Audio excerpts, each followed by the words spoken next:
আসসালামু আলাইকুম। আরেকটা লং ভিডিও নিয়ে চলে আসলাম। প্রত্যেক মাসে একটা করে বা ২টা করে লং ভিডিও দেওয়া উচিত। এই মাসে আমার দেওয়া হয়নি বিভিন্ন কারণে, যেহেতু রোজার দিনে আমরা বিভিন্নভাবে খুব বিজি থাকি, যার কারণে লং ভিডিও দেওয়া হয় না। তো আমি এর আগেও আপনাদেরকে ভিডিও দিয়েছিলাম যে আমি সেলাই করছি। সেলাই যদিও বাঁকাতারা সেলাই, তারপরেও সেলাই করছি এবং শিখছি আর কি। তা একটা ভাই আছে, আপার ভাই আছে, উনি আমাকে এই সেলাইটা শেখাচ্ছে। আমি এই পর্যন্ত একটা কামিজ, একটা সালোয়ার সেলাই করে ফেলেছি, যদিও আমার খুব সময় লেগেছে, কিন্তু তারপরেও সেলাই অলমোস্ট শেখা হয়ে গেছে। এখনও ব্লগ করা শিখব।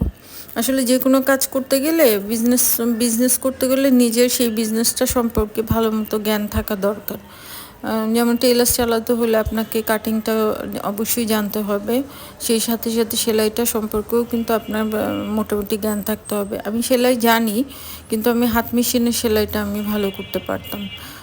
যেহেতু এখন অটো মেশিনে আমার আমার কারখানায় কাজ করা হয়, সেজন্য অটো মেশিনে কাজটা আমারও শিখে রাখা দরকার। কারণ অনেক সময় আছে যে কিছু স্যাম্পল বোঝানোর জন্য হলেও নিজে সেলাই করে দেখানোর দরকার হয়ে থাকে।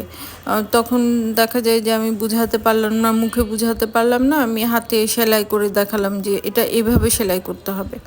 তো সেই কারণে, সেই উদ্দেশ্যে আমার সেলাইটা শেখা। আর হচ্ছে বেটার লেট দেন নেভার। আমি যদিও অনেক বেশি দেরি হয়ে গেছে, খুব কম বয়সে আমি বিজনেস করা শুরু করেছিলাম, কিন্তু তখন আলসেমির জন্য আমি শিখিনি। তখন আসলে ঠিক আলসেমিও ছিল না, কারণ তখন আমি সব মার্কেটিং থেকে শুরু করে সব কিছুই আমি করতাম। সকালবেলা আসতাম কারখানায়, দুপুরবেলা একটু অল্প সময়ের জন্য আমি বাসায় লাঞ্চ করতে যেতাম, তারপর আবার একদম ডিনারের টাইমে আসতাম। আর রোজার সময় তো আমার 10টা-11টা বেজে যেত। কিন্তু এখন আসলে মাঝখানে আমার টেলার্সটা অনেকদিন বন্ধ ছিল।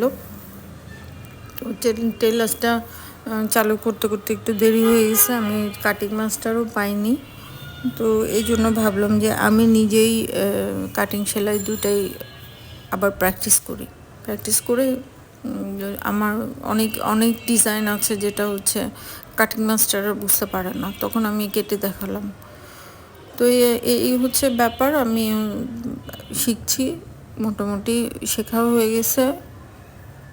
নিজে যদি ভালো করার জন্য বা শেখার জন্য কেউ শিখতে চায়, তাহলে সব কিছু আসলে পারা যায়। মোটামুটি আমার শেখা হয়ে গেছে। ভাইয়া আমাকে হেল্প করছে কিভাবে ওই ইলাস্টিকটা লাগাতে হয়। ইলাস্টিক লাগানোটা আমার কাছে একটু কঠিন লাগছিল, টান দিয়ে করতে হয়। আমি সেলাই করতে পারছিলাম না, যদিও আনারই, সে কারণে আমি পারছিলাম না। তো আপাতত এখন শেখা হয়ে গেছে। তো লেটস সি পরবর্তী সময় পারি কিনা, হচ্ছে ব্যাপার। তো আপনারা ভালো থাকেন। রোজা কেমন চলছে, রোজার দিনগুলো কেমন কাটালেন জানাবেন। আমার তো রোজার দিনগুলো আসলে, এবারকার রোজা খুব আরামদায়ক, তেমন কোনো কষ্ট হচ্ছে না।